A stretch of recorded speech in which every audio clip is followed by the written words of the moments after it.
We're going to be getting started in just about a minute or two, so please grab some refreshments, find a seat, and we will begin.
Well, as people are continuing to file in, I think we will get started tonight.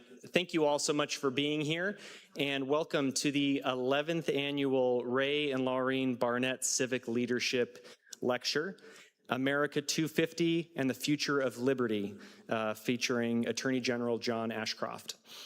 I'm Daniel Bennett, a professor of political science and director of the Center for Faith and Flourishing at John Brown University.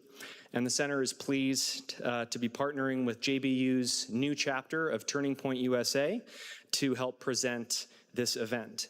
First, a couple of housekeeping notes. Students, please sign in at the back left of the room if you're wanting to get course credit.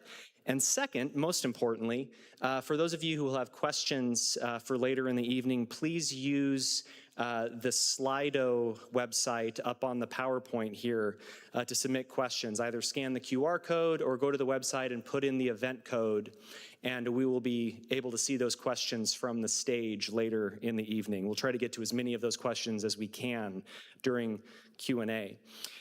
Before introducing our speaker, I'd like to invite Jonathan Barnett up to the stage to say a few words about this lecture series. Thank you, Daniel. Well, it's an honor to be here tonight, and we were privileged.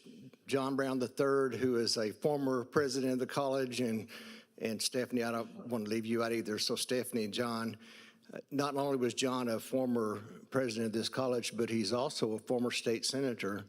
And I said tonight earlier that he also ran for Congress. A lot of people don't know that, but John ran for Congress back in the mid-90s. And the person that beat him was Asa Hutchinson. So that's ended up being Congress and governor, and so DEA chief under the Bush administration. So anyhow. So I actually went to John Brown University, and my brother James and some family members, and my dad taught out here for a while, but I graduated John Brown University in 1977. When I was a student, I was a sophomore, I actually ran for the city council of Palm Springs, and I served 4 years on the Palm Springs City Council. So I was a sophomore and was on the city council. So how about that? So there's a challenge for some of you. I was always locally involved in politics, And I actually got my mother and dad involved in politics. I kind of started it, and my mom and dad picked up on it.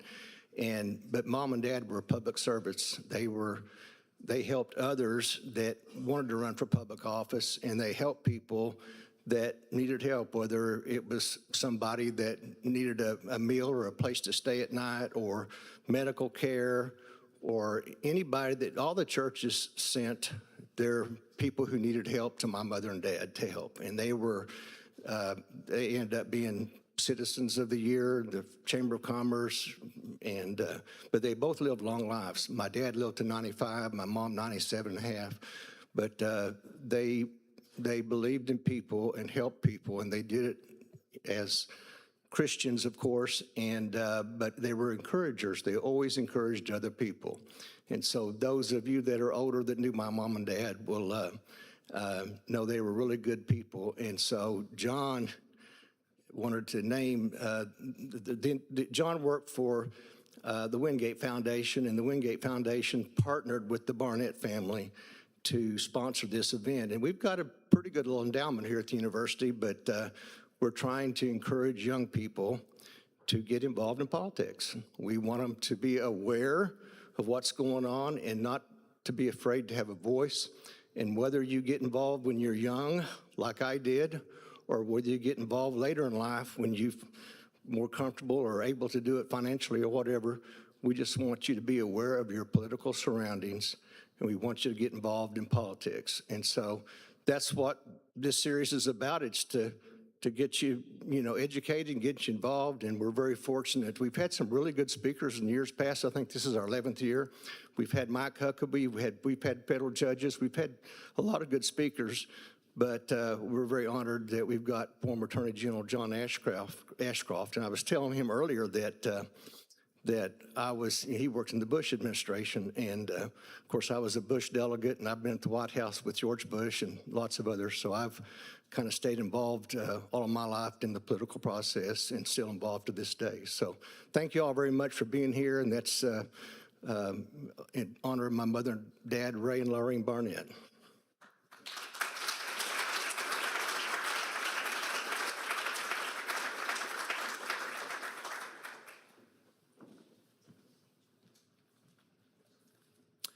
Hello, I'm Jackson Hayes, the president of the Turning Point chapter here at John Brown University. We are excited at the opportunity to hear from John Ashcroft, and I thank you all on behalf of Turning Point for coming tonight. John Ashcroft served as the 79th Attorney General of the United States under George W. Bush. He guided the Department of Justice during the 9/11 attacks, and in doing so was a key figure in the War on Terror.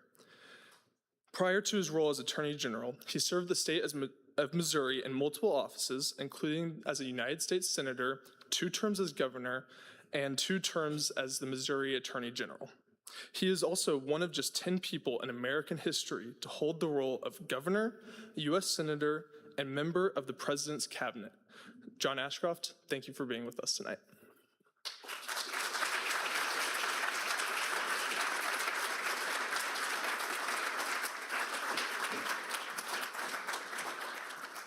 Oh, thank you very much. Wish my mom and dad had been here to hear it. My mother would have been proud. My dad would have believed the whole thing. So it's just great of you to be here. And I'm grateful for this opportunity. Thank you for having this kind of lecture, sir. I have only one correction to make. You said you've been in politics your whole life, and you haven't lived your whole life yet. So, just your whole life so far. That's all. And I'm just, politics has its ups and downs, and what a generous introduction. Said I'd been Attorney General of the state and Governor of the state and Senator from the state and United States Attorney General. You didn't tell people that I was the only person in the history of the United States to have lost his Senate seat to a dead opponent.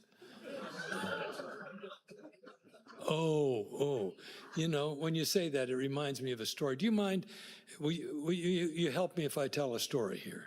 If I say something that's pleasant, would you say, ah? Let me hear you a little bit. Ah, hey, you're good.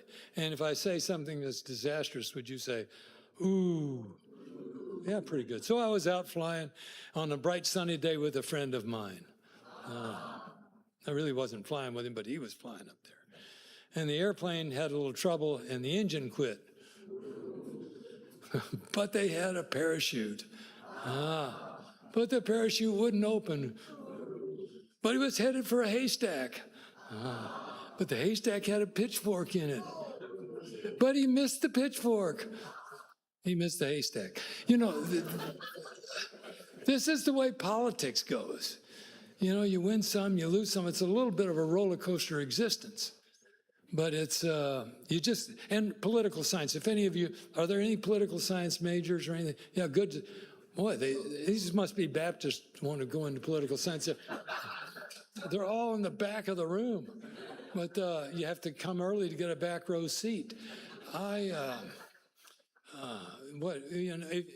This political science can be boiled down to this. You want to end your campaign on and not on a, yeah, that you kind of get it. That's really important. So I thank you for coming, spending some time with me.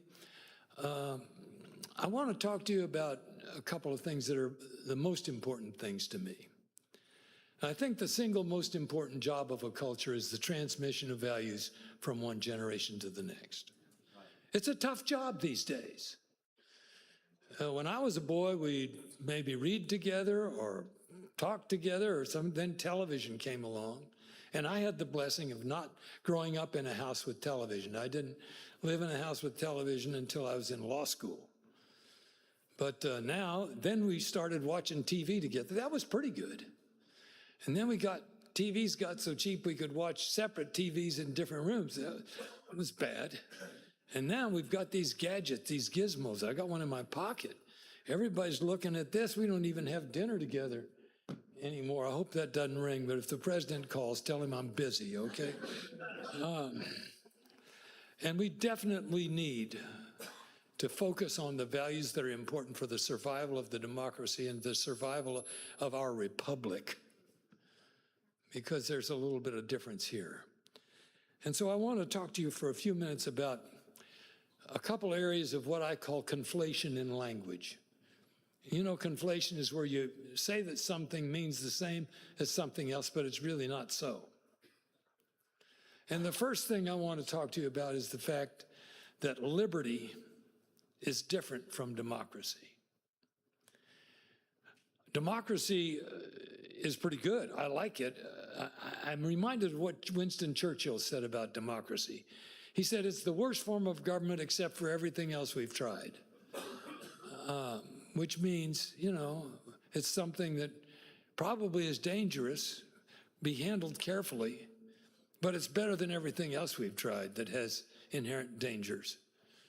And it's certainly interesting that at the time of the founding of America, the word democracy was not very popular. The word liberty was very popular. Maybe the young people that are here today, and I may know more than you. You may see you're 21 and I'm 83. I've been 21 before, but you've not been 83 before. So anyhow, never mind that. There's a difference here, and I think it's important. You may not have been reciting the same things they did when I was a boy, but they told a story about a guy named Patrick Henry. I don't know if you remember Patrick Henry, but he said, give me, you're good, liberty or give me death. Liberty was the focal point of the American experience, the novel experience of the United States of America that was different from the other side of the pond, so to speak. See, the value transmission on the other side of the pond was always the king's values were to inform the values of the people. If the king changed his religion, everybody had to change their religion. And America is an inversion of that, isn't it? We believe that the values of the people should inform the nature of the government. When I was in Washington, I always urged people to come to Washington, not to learn from Washington, but to teach Washington. It's the values of America that should be imposed on the leaders, not the values of a few leaders who might want to impose themselves. And so that was sort of the tenor of the American Revolution. Patrick Henry, give me liberty or give me death. Or Sam Adams in Boston, who organized the Boston Tea Party. He had a group called the Sons of Liberty, not the, And of course, we all know very well that the French, whose revolution was sort of underway during the time of the formation of our republic, they didn't send us the statue of democracy, they sent us the statue of liberty. Liberty happens to be the condition in which people reach the maximum of their God-given potentials. And I think the purpose of government is to create an environment in which people reach the maximum of their God-given potentials. That's why it's important that we recognize that liberty is not sourced in the will of the people necessarily. As a matter of fact, it's not sourced there at all. It's sourced in the Creator. So we quote our Declaration of Independence as that we hold these truths to be self-evident, that all men are created. What? Were these people a bunch of creationist nuts? Well, they were wise people who understood that liberty is a gift of God. We are endowed by certain rights by our Creator, and among these is life, liberty. At the heart, not on the extremity, not on the periphery of how we were created, at the heart. And of course, for a person of my faith, I understand creation as being God having put us here, and his intention was for us to walk and talk with him. And he gives us a choice as to whether or not we're going to do things or not do them. And of course, there are scriptural references, and I need not make a tent meeting out of this. But the book of Deuteronomy says, I call heaven and earth to record this day against you that I have set before you, that God, the source of choice, has set before you life, liberty, life and death, he said, and choose life. That's an important concept. So the concept of liberty is an important God-given concept. One of the problems I have is that modernity has led people to believe that government is the source of liberty. Liberty is a part of the natural order that God created. And if government could somehow create liberty and give us that, as that's a governmental thing, it certainly is something that they can change and take away. And there are those who are willing to take it away, and they do so. They speak about it publicly. I was stunned several months ago. Harvard law professor Ryan Duffler and Yale law professor Samuel Moyes argued in a New York Times editorial that that we should reclaim America from constitutionalism. And they further argued that we should radically alter the basic rules of the game. They envisage an America where progressive majorities bestow and retract rights democratically without having to, and they quote their own article, without having to bother with the Constitution. Now, the Constitution of the United States is a way that our liberties are defended. And it's no accident that the French, when they sought to honor the United States in our experiment in government, they didn't send us a statue of democracy, they sent us a statue of liberty, because the ultimate value of our culture is liberty. If you want to find where people have prospered, and you find where people reach their potential, walk in the pathway of liberty around the world. It will be a pathway where people understand that this is a component of God's creation. It's not something of man's fabrication. It's not something that government grants. Governments can guard it, safeguard it, institutionalize ways of protecting it, but it is a gift of God to us. Now, I'm not against democracy, but it is not an outcome. You see, liberty is a condition in which you can live. But democracy is a way you make decisions, but it doesn't tell you anything in particular about the decisions that will be made. I can't name a single dictator around the world right now who doesn't have large democracy-related endorsement. They all say they won by 97%, 98%. They've got, and one of the reasons they're able, though, to abuse the rights and the very dignity of humanity is that they are not safeguarded against excesses from a democracy that goes beyond the intention of governance by the Creator.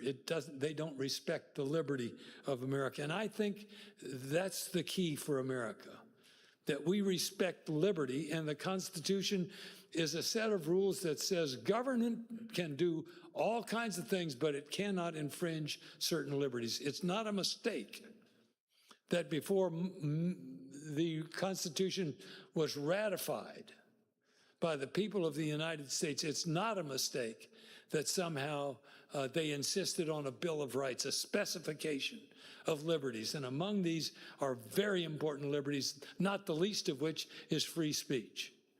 And for countries that simply have democracies deciding what should be and what should not be, they are running wholesale over free speech as a matter of course all around the world. And some of the countries that are doing it are antecedent countries of the United States. Great Britain and countries of Europe are somehow failing to be willing to risk the idea of free speech. And we have to believe aggressively enough in truth and aggressively enough in the way God created us to respect the truth and to verify things that we believe in free speech so it can happen. So let me just say this, that the most fundamental value is the idea of liberty. Now, liberty has consequences. And how do you define it? Some people think that it's all in just liberty is just do it. Pardon me for borrowing a phrase from the advertising world. Just do it. It won't make a difference. I mean, the delusion is that freedom is when you do whatever you want. It won't make a difference. The definition of freedom is not your incapacity to make a difference. Your inability to make a difference is what defines meaninglessness. If I were to ask any of you here, each of you, from grandparent like me to college student like so many of you lucky people who go to school here, do you want to be able to make a difference in what you do? Well, then, if you want to make a difference, that's consequence. And the old just do it, or maybe the biggest fabrication of that is the idea, and you can help me with this, I think. What happens in Las Vegas, it doesn't make a difference. It'll just stay there. You don't have to worry about what you did and what you do. It's, that's simply the lie that has been persistent, that undermined the concept of choice from the very beginning. For people who believe in the creation story from the Garden of Eden, it's the serpent that says, go ahead and eat. It won't make a difference. The only thing that'll happen is you'll be smarter and better.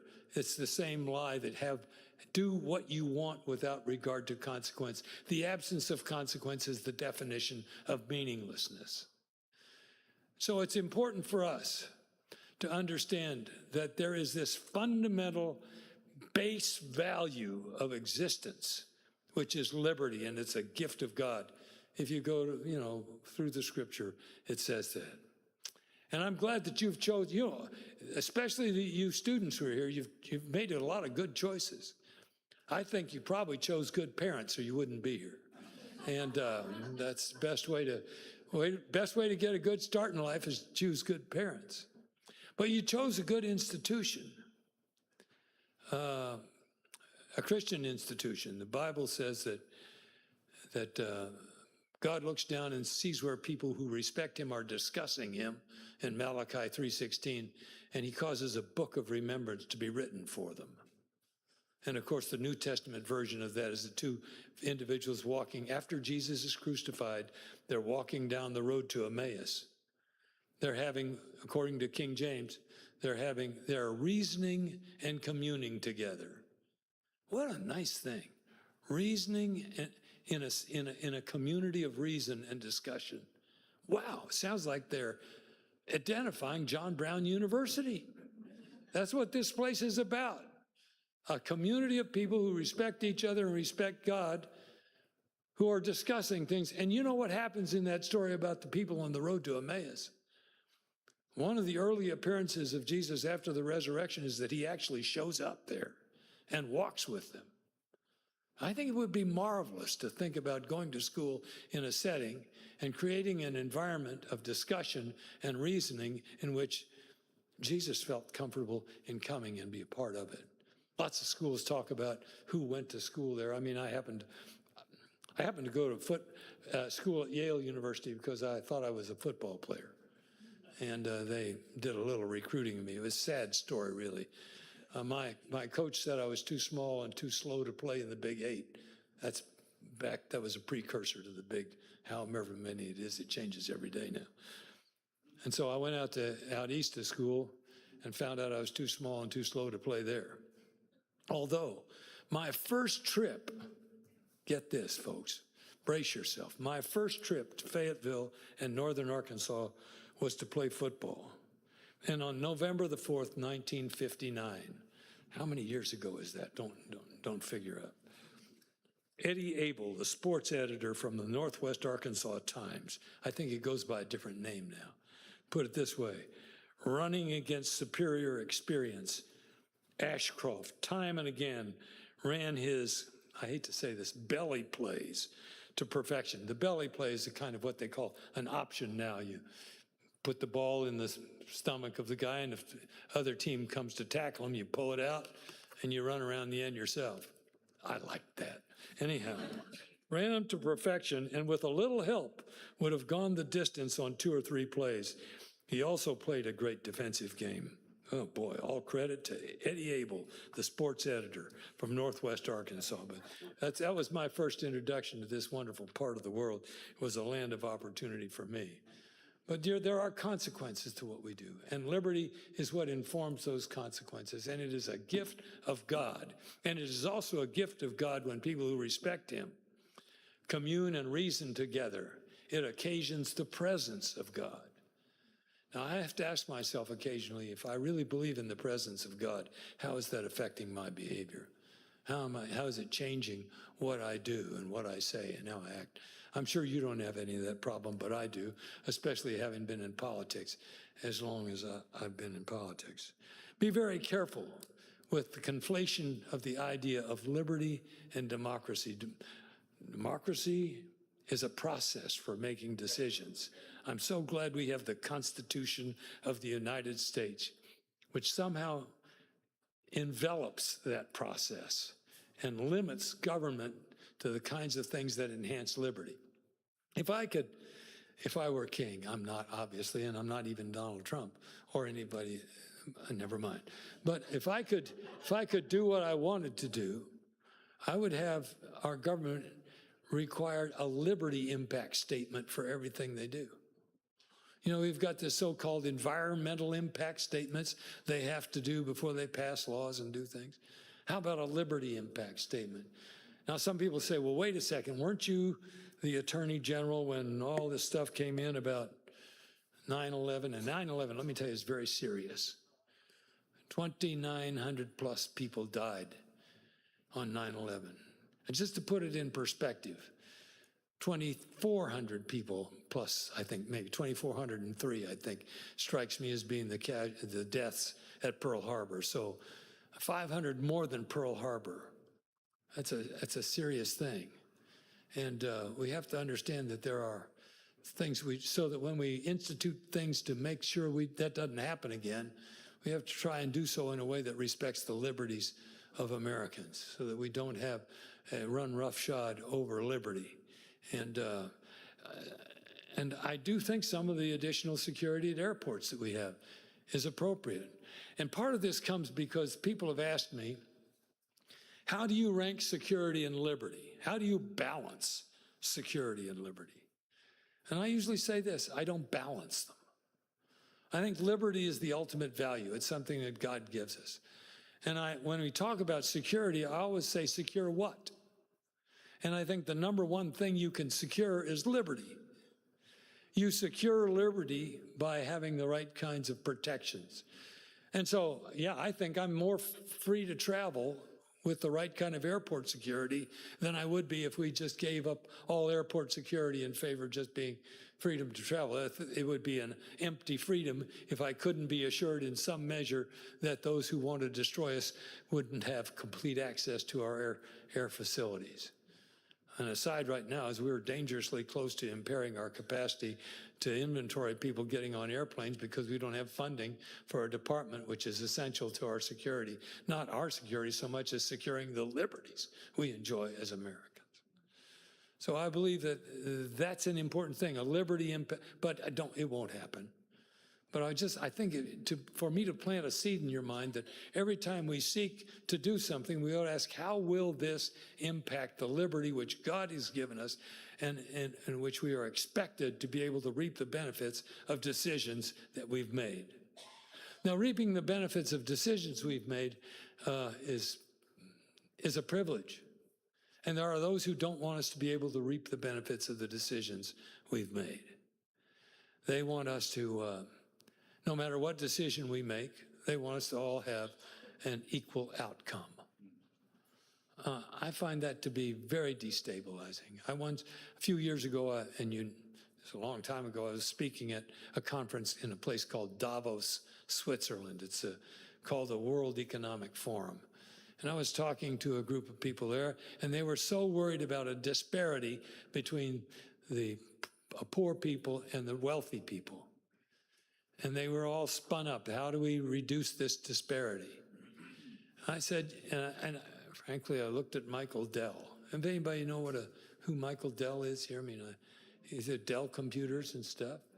And I said, Michael, there may not have been this many people in the room, but I said, there's bigger disparity between my income as Attorney General in the United States and your income in your company as there is between any two people in Africa.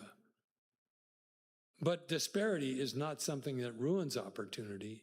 It provides the basis of opportunity. Because what we ought to be concerned about is poverty, not about disparity. And this is another time we got to be careful we don't conflate the language or improperly use it. I care deeply about poverty, and the reason I want to have disparity is so that there'll be less poverty. When you have total equity among people in terms of equality of outcomes, you have things like in Venezuela. And they had the Venezuelan deal where they put everybody on the same level. Guess where the level was? People were losing up to 25 pounds a year from malnutrition in that regime down there because they were equally poor. And the poverty is the lowest in the United States of any country that I know of, really, because we have disparity, potential of people who are very wealthy. I don't resent their wealth. I would resent it if we were to have a situation where everybody had an equal outcome and we all were equally poor. I wouldn't that to be the case. So this idea that we've got to be careful about this conflating the idea of equal opportunity with equity of outcome. But the real outcome we ought to be careful about is liberty for people to reach the potential that God has given them on the basis of consequential decisions that they've made. It's time for me to quit. I got a couple more quick things to say. Time flies when I'm talking. It's just amazing. It reminds me of the guy who took his kids to church for the first time. He really, they weren't Christian people, but he wanted the kid to have a familiarity with the church before he went to get married. So his kid's eyes are wandering, as preacher says, and in conclusion for the seventh time.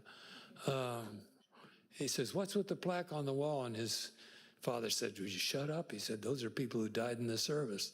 The kid said, "The 9 o'clock or the 11 o'clock?" So,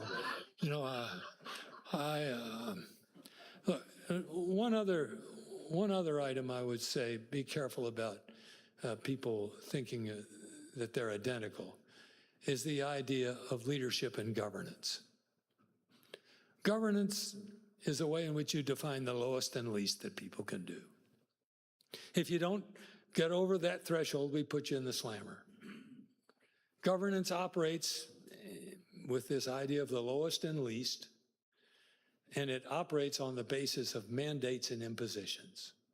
If you don't follow the mandate, we'll impose these things on you. Leadership, on the other hand, instead of calling people to the lowest and least, calls people to their highest and best. And it doesn't operate with mandates and impositions. It operates on the basis of model and inspiration. And ultimately, the most profound leader in the history of the universe was Jesus. And it's kind of hard for anybody to dispute that. And it wasn't that he imposed himself on anybody. He simply modeled and inspired. And as a result of his model and inspiration, the world is a vastly different place. And here are students. Let me just talk to the students for a second. Please understand that you have a chance to inspire with your behavior and with your commitment, your dedication, and what you do. You have an opportunity to be a leader. Yeah, you can be a governor. I've been a governor. I've been a senator. I've been a blah, blah, blah, blah, blah, blah. All that stuff. And it's very important. It's good. We need people who set the lowest and least and enforce it. But we also need people who call us to our highest and best and inspire us to do those things that lead us to greatness. And the cultures never achieve greatness by everybody just sliding over the threshold. Cultures achieve greatness when people aspire to work hard in order to demonstrate and model the highest and best. God bless you, and God bless John Brown University, and thank you for letting me finish with a couple extra remarks.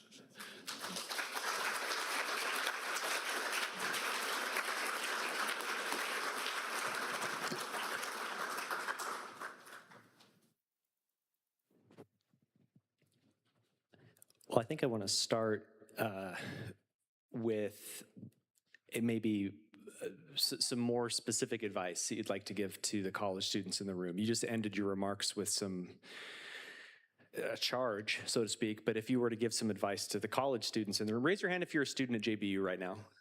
A lot of them here. Great. So any other advice you'd like to give to them before we get to the Slido questions? Yeah, okay, good. He's actually got my mic on. A lot of times you go to these places and they'll ask you a question, they turn your mic off. I mean, you know, this'll get married. That's advice, and it's the best advice you'll ever have. You want to have children? We need another generation, and we need people who love each other. I happen to have been married for 58 years now. There is no such thing as highways that don't have bumps in them, that don't have chuck holes, but you want to get to the destination. And frankly, they didn't know I was going to say this, but I did ask them to ask me the question because I want you to have the kind of life that God intended for you, and I think he intended for you to get married and have children, be fruitful, and what? Hey, you guys are scholars. And one of the precursors for that is to get married. So what else do you have for me? Okay. We have, that was great. We have a bunch of questions coming in on Slido. Feel free to continue to send them in. And if you like a particular question, you can give that the thumbs up. That'll, give me an indication of what you all want to talk about.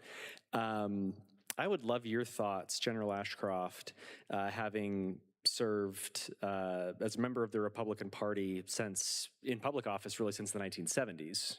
Is that fair? That's 1970s, not 1870s. Yes, sir. 1970s. One of the students here asks, what are your thoughts on how the GOP, or maybe even whether the GOP has changed in the last quarter century? And if you think it has changed, what's been for the better and what's been for the worst? Oh, gosh. We only have no, I'm just kidding. Go ahead. Well, Um, it has, I don't know, there seems to be a capacity to coalesce around enough majority opinion to elect the president. And that's important for a political party. And it brings up another little conflation, if you don't mind my saying so. You can have unity without uniformity. So often people think that in order for us to have unity, we have to be all the same. Frankly, all the same is boring. And the idea of unity in and of itself implies the absence of uniformity. If it's identity, that's not unity, that's just everything's the same. But we've been able to coalesce around American values, pardon me if I might say so, and they're informed, I think, by the Judeo-Christian tradition which we have in this country. That's an undeniable fact. We've been able to coalesce around them in such a way that we've been able to elect a number of people president of the United States and been able to do so in some rather questionable circumstances. I happen to have been on the ballot in the year 2000, and I know some of the shenanigans. If you want to read John Fund's book on election integrity, chapter 5 is about what happened in St. Louis when I was defeated by the dead guy. And you know, that'll do amazing things for your ego. If you get defeated by a guy who's pushing up daisies.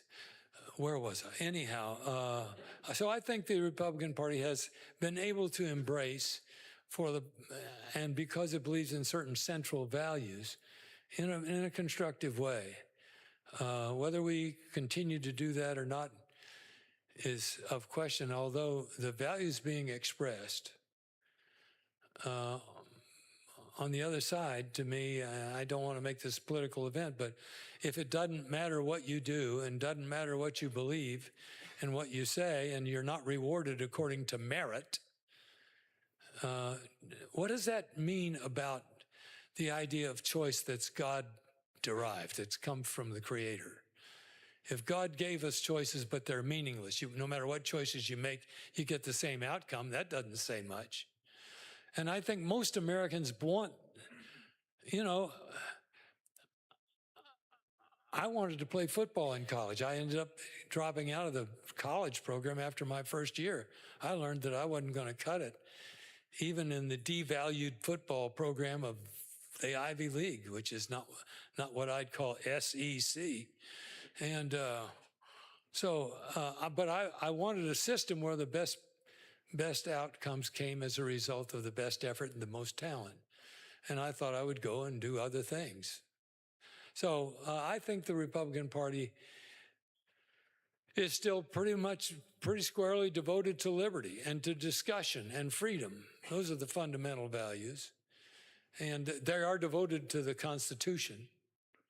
The Constitution, I don't think, is perfect. I would perfect it if I had a chance myself. I'd put in a balanced budget amendment to the Constitution because I'm tired of putting all the excesses of government, pushing the payment for them down the road to make those poli-sci majors at the back row pay for it all later on. We started a country because we were upset because King George wanted to export the burden of taxes to support England to people without representation. And now the Congress of the United States, and I was one of them, so I know about it. We want to export the burden of our social programs and other things to a generation down the line by pushing it off and borrowing money so that they can pay for it later. Can you imagine being a grandparent and going out to dinner and saying, hey, give the check to my grandkids? Well, we're eating high off the hog, pardon me, I don't know, not the Razorback hog, but we're eating high off the hog, and we're expecting the next generation to pay for it. Immoral, inappropriate, dangerous for our culture. No culture is going to survive indefinitely if it doesn't have the integrity to pay its own way. And we would be doing things on a much different basis if whenever we wanted to do them, we actually had to pay for them. Boy, I wandered way off that. You can cut me off again, why don't you? Okay. Okay. There's a couple of questions here that are getting some traction. The first one you spoke about this afternoon when you spoke to this Congress and presidency class.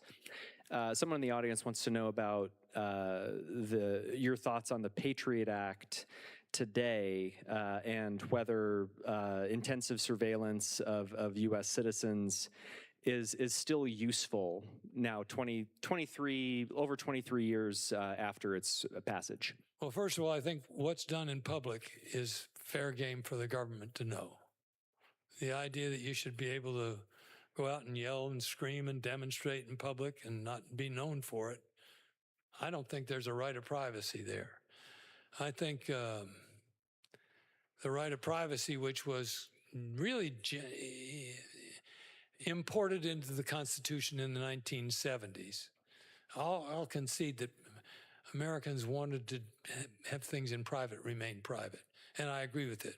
But things that you do in broad daylight in the public square, you ought to be responsible for.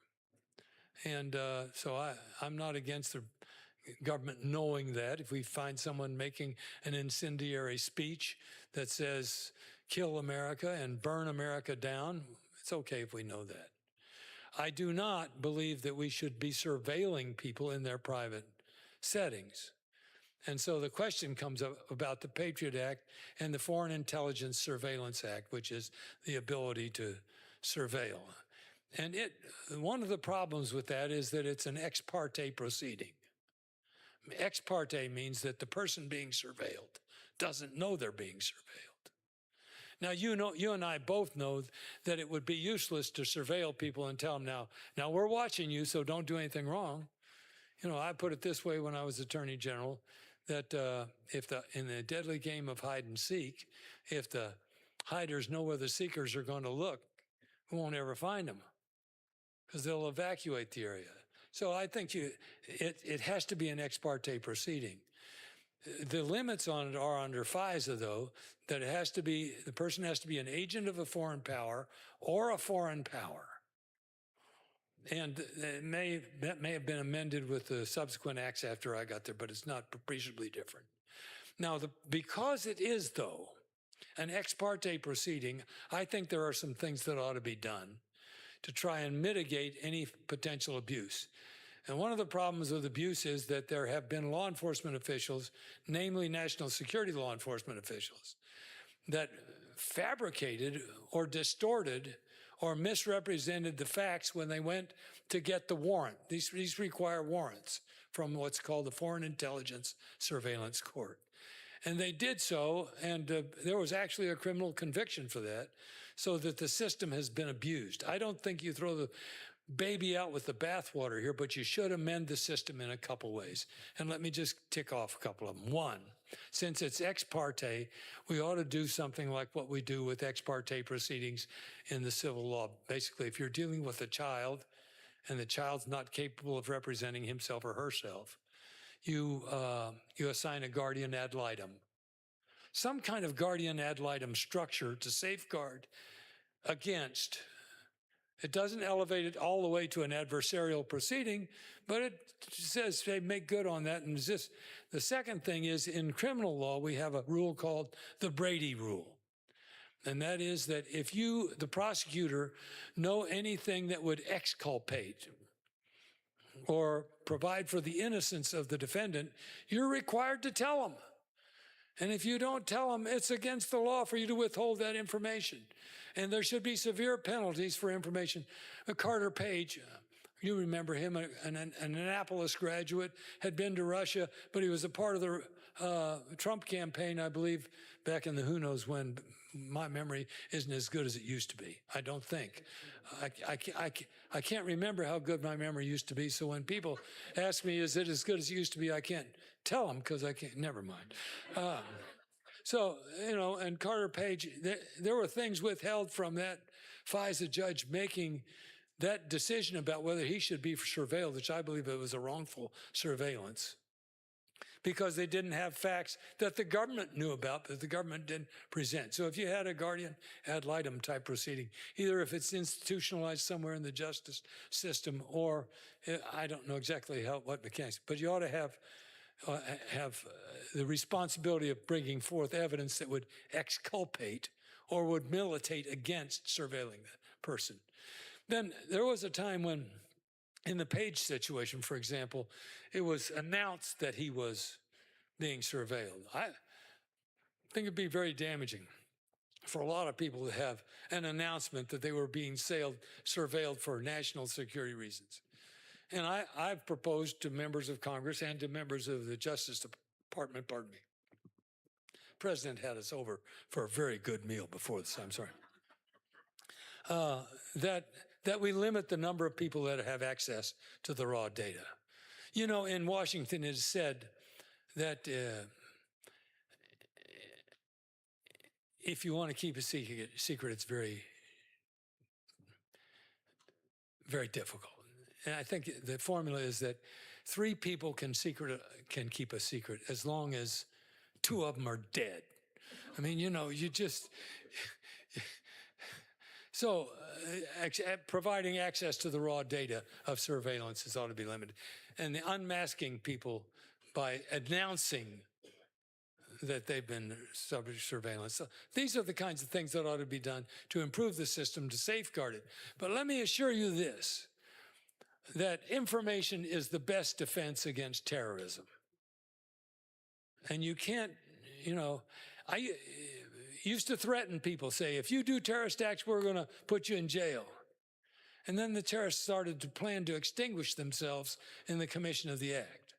Now tell me, what kind of deterrent is the threatened jail sentence if the guy's going to commit suicide in the perpetration of the terrorist act? 0. So we have to, you know, we are not living in a world that has so prosecution is thought to be a real deterrent to crime. You'll have to pay the penalty. But if they're going to commit suicide in the commission of the crime, there's not much value in threatening to prosecute them. And that's what we're up against with terrorism. So it's a complex situation, information. And so here's how prosecution operates. You have a crime scene. You have a whole bunch of pieces of puzzles. And you know what happened. And you can fit all the pieces together. And that's the way you present the prosecution. You present the picture of how it happened at the court. Now, prevention, though, is different. You have thousands of scenarios coming to congeal. Things that can happen. Most of them good. People getting married. People going to JBU. People doing all kinds of things. But occasionally you'll run onto things with a pattern that signal this is not good. Purchasing certain kinds of explosives, purchasing certain kinds of,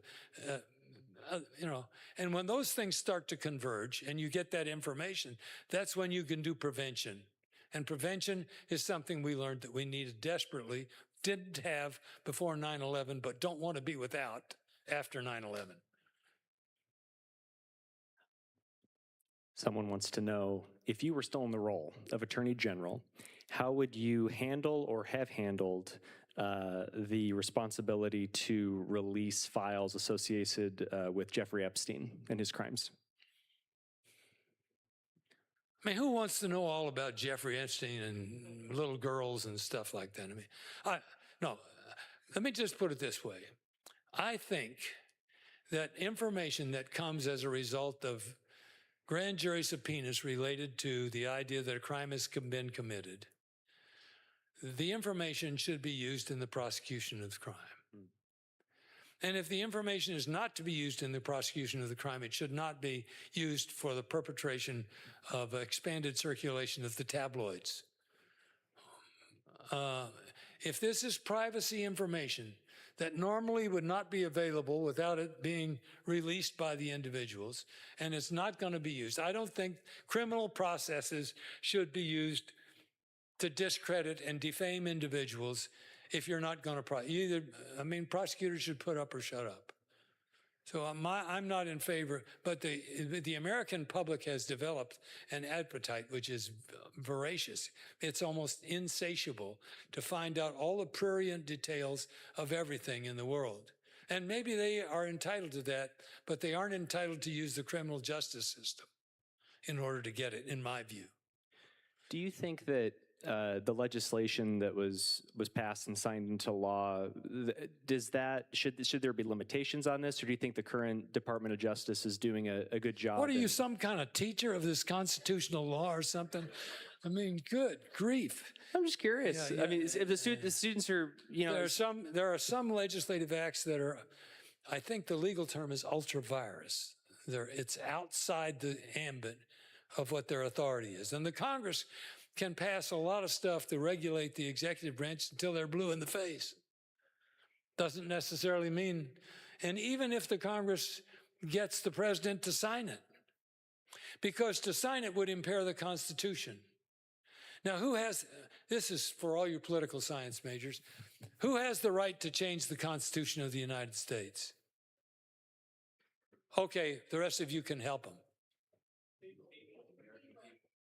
Yeah, but they have to do it through an ultra-high vote in the Congress, and then through ratification of the amendment by a requisite number of states.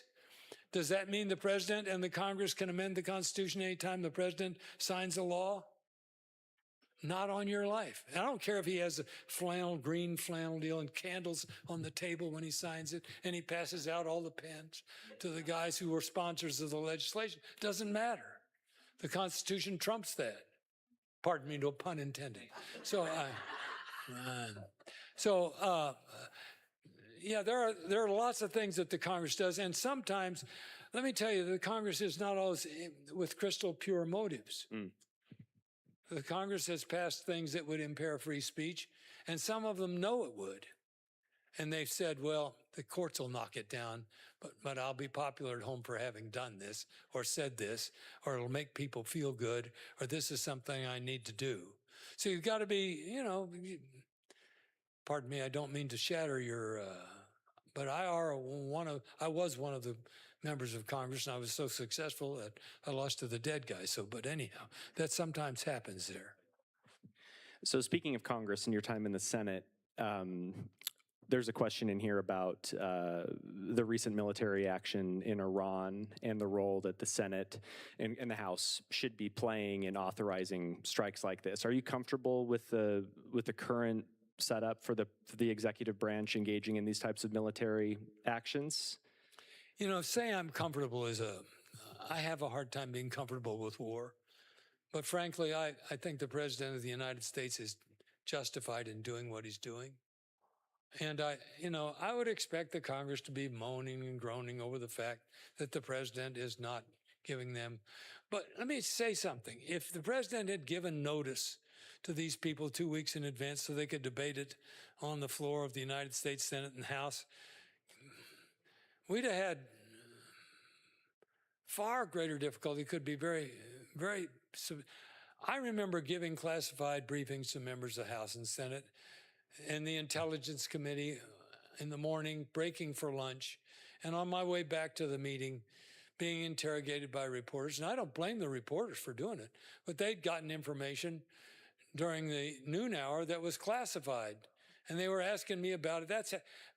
We're back to 3 people can keep a secret in Washington as long as 2 of them are dead. I think one of the things that is most amazing about the recent actions by the president, both in the, Midnight Thunder or whatever they called it, and this furious response, has been the fact that, and I guess with this president, if he says, I'm going to be making up my mind within the next 2 weeks, it means you better hunker down right now, because he is. So I think the president, look, you're the constitutional professor, but the Congress is awarded in the Constitution the opportunity to declare war. The president is called the commander-in-chief of the armed forces. The Congress has an ability, according to the Constitution, to raise money for the Navy and do things relating to discipline. The president doesn't have any other thing said except commander-in-chief.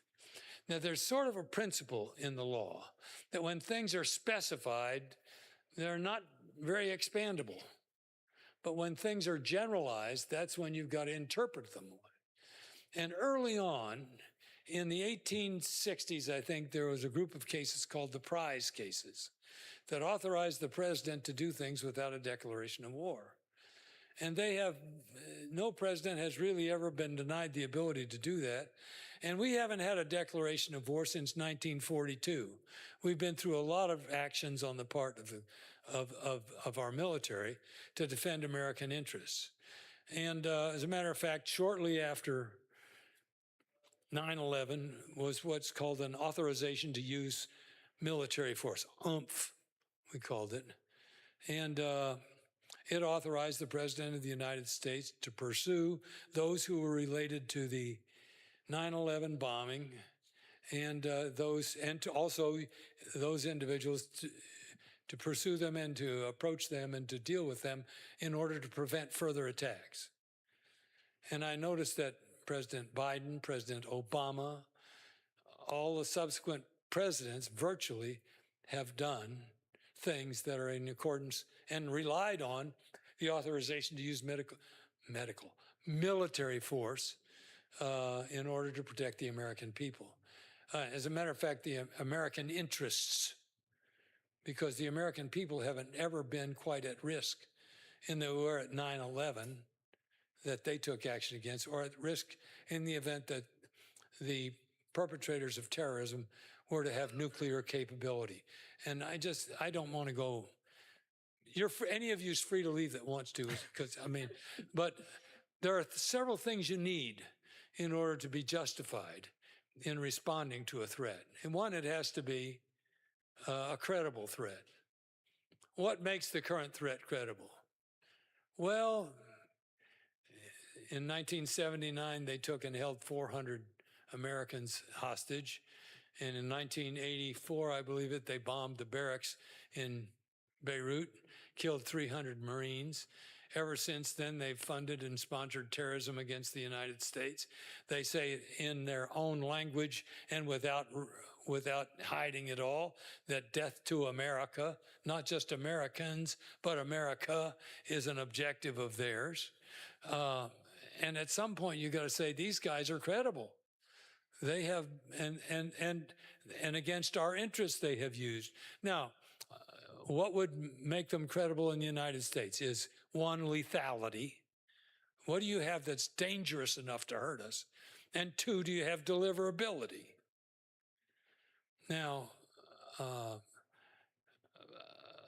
long-range ballistic missiles are delivery mechanisms. It's not like John Adams was standing up over on the hill in Boston watching the British ships come into the harbor and saying, hey, they're going to be here in a couple hours. Let's go get a cup of coffee. No, and frankly, is one of the reasons Missouri has missile silos. I didn't know. I was governor, and I said, well, you've got these missile silos. Why don't you have them in New York and stuff where we could be closer to Europe? It's because we need launch time if we see that something's coming in. We need to be able to get our missile out of the silo and fire it. This is a dumb governor asking a dumb question, but I think, boy, that makes sense. That's why us hillbillies have round shoulders and flat heads, You ask them a question, they go, I don't know. And you tell them the answer, they go like that. So that's the way I was when asked about this. So they have credible, I personally view the threat of the radical Islamists whose job they believe it is to extinguish the infidels, and America is the great Satan. I think that's a credible threat if they have the right deliverability and the right lethality. Now, they were on the brink of the right lethality. Everybody knows it. And they refused to let the officials of the international agencies that relate to atomic energy in to check what they're doing. And the president decided to interrupt that capacity so it wouldn't be available, but they immediately started rebuilding it. And so and every time you take an action against someone. You know, if someone's pointing a gun at you and they cock the gun and say they're going to kill you, do you have to wait until they pull the trigger before you stop them? I submit you don't. Self-defense allows you don't have to wait until you're dead to respond, because there's a certain inherent sort of incapacity that's reflected in that strategy. So I believe that, did they have nuclear capacity? I think the world says they did. Do they have deliverable capacity? Almost. They're on their way to it. They've already been shooting rockets that have gone a long ways up into Azerbaijan and into the edge of Turkey. And they are testing rockets and have tested. I think they tested a rocket that went close to 7,000 miles it would take to get them to the United States. Now, when do you wait until there are rockets in the air? You know, we do have some technical capacity to take rockets down out of the air. But there are a lot of risks associated with that, because I don't know of any strategy we have that's been foolproof. So it's not universally effective. Now, what is universally effective against someone nuking you is to denude them or to denuke them. And I think that's what's happening. That's a tough decision. It does put America first, and but it does sort of have tension with Trump's prior assurance that he's not into proliferating international wars. But I don't see this as an international war. I see this as an act of self-defense. And if we've seen all over the world aggressive acts killing Americans in wholesale numbers. Like I said, more people killed in 9/11 than in the event Pearl Harbor that precipitated World War II. One other thing, I honor the Americans that have died in this. I respect them and I pity their families, and they are to be honored. But public defense almost always requires great sacrifice. For instance, I think we've lost 8 people so far. And I doubt if we're going to be losing a whole lot more. Do you know how many police officers die per week in the United States in public defense? In the last 10 years, I happen to have served as the chairman of the National Police Memorial Association, where we honored fallen policemen. And in the last 10 years, we've lost about 2,380 policemen. Now, defund the police is one thing some people want to do, but this is terrible. But it costs. Nobody's saying we shouldn't defend the public by having police, just because that's an average of 4 policemen a week. Now, is it worth it that they live in a society when we can be relatively crime-free? I think it is, but I don't want to do it, and I don't want to do it recklessly. But imagine what happens if you say there are no police, and what happens imagine what might happen to us if we're unwilling to defend ourselves from international terror and the people who have propagated international terrorists shamelessly. And frankly, I think if I were to allocate shame, it would be on those closest to the Middle East who are afraid to offend someone in standing up for what's right, and that is the safety and security of free citizens. And you can name our so-called partners in NATO who have been less than willing to say, yes, you're doing the right thing here, because we are the ones who are first in line as a result of our being known as infidels, to be extinguished. I don't know anything much about the Muslim. I just do know that there is a part of Muslims, could be more than I know, that say it's either convert or be killed. Now, incidentally, that's the opposite of our understanding of God, isn't it? See, our understanding of God is God gave us choices in the Garden of Eden, and those choices persist. And we get a chance to choose life if we want to. Their understanding of God apparently is that you fouled up in creation, allowing people to choose, so we'll make them choose for you or against you, or we'll take matters into our own hands. That's That's not our understanding of the creation. That's why we believe that the Creator is the source of our liberty. This will not be on the quiz or the final exam. Don't worry about it. Go ahead. What's next? Well, I think we have time. We have time for one more question, and I'd like to bring it back to the theme of the evening, the future of liberty. Throughout some of these questions, there's been the implication of the separation of powers. You've talked at different points today about the constitutional structure and how the Constitution's it breaks up powers between the executive, legislative, and judicial branches. I'm curious if you could maybe reflect in the final few minutes on what our current understanding of the separation of powers in practice maybe means for the future of liberty. Well, first let me say that, would you mind standing up with me? You asked about the future of liberty. See those guys hunting the back rows back there? That's the future of liberty right there. They are what this is all about. They'll have a chance to be making decisions and affecting policy and deciding whether or not they really believe that freedom is worth having or whether it's something to be compromised. And frankly, I'm delighted that they cared enough to come tonight. I mean, I'm be 84 years old in another month. And I'm not going to be much for the future of liberty. Won't me. I'll be pushing up daisies in no time. But they're the future. They are the future. Thank you. God bless you. Now, what is you wanted to put this into some? You can sit back down if you want. Thank you, sir. Yes. You may be seated. Thank you. Okay, the separation of powers. Yeah, and what that means for the future of liberty. Well, first of all, the separation of powers is a guarantee of liberty. It's one of the things we do to have liberty. If you put it all in a king, there's no liberty. He can do it all. And if you have a constitution for the king that acknowledges God, that's a different story. But you still have to have a judiciary, somebody to adjudicate things. So I think the separation of powers and the separation of the House and Senate. The whole thing is designed to slow down the impulse to restrict the liberty of people. That's what laws do. And so you have, and the founders saw the saucer and the cup as the emblems of the House and Senate.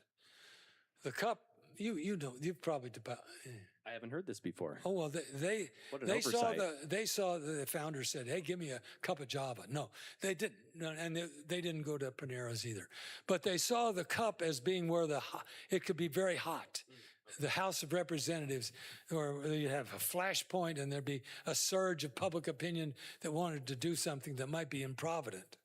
And they saw the Senate as the saucer where it cooled, and that. So you have this not only separation of powers part of the separation of powers is between the House and the Senate. And that was adjusted in some way. Some people think it properly, some people not, with the popular election of senators. I'm sure that's in your course. That will be on the final exam. But the idea that you separate the powers in order to protect the citizens. So you have a president and you have a judiciary, and you have the legislative branch.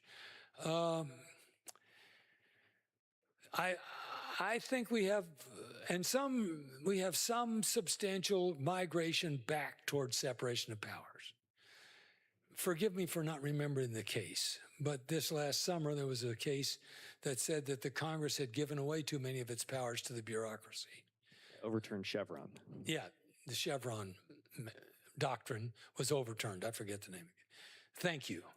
And it's good to know we've got an informed person here. I mean, you can applaud. This guy's worth having. He really is.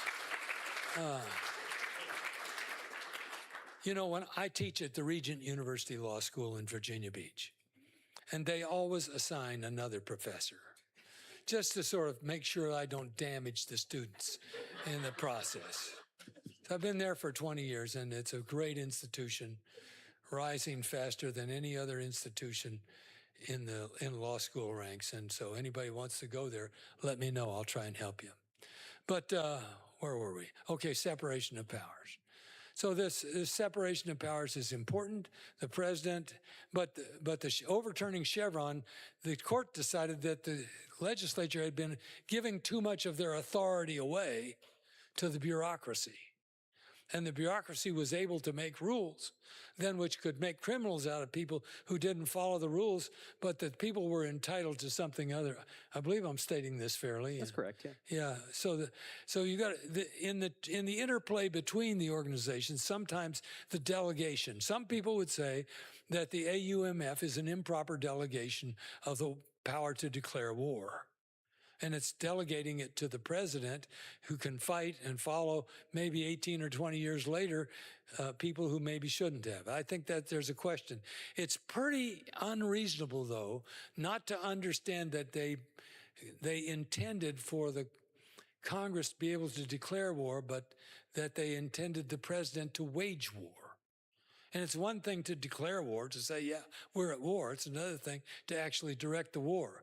And can you imagine if we had to convene the Congress and have them debate if the missiles were on the way, or if someone is knocking on our door with an invasion? And some people think we were invaded over the last several years because there was a failure on the part of our country to defend its borders.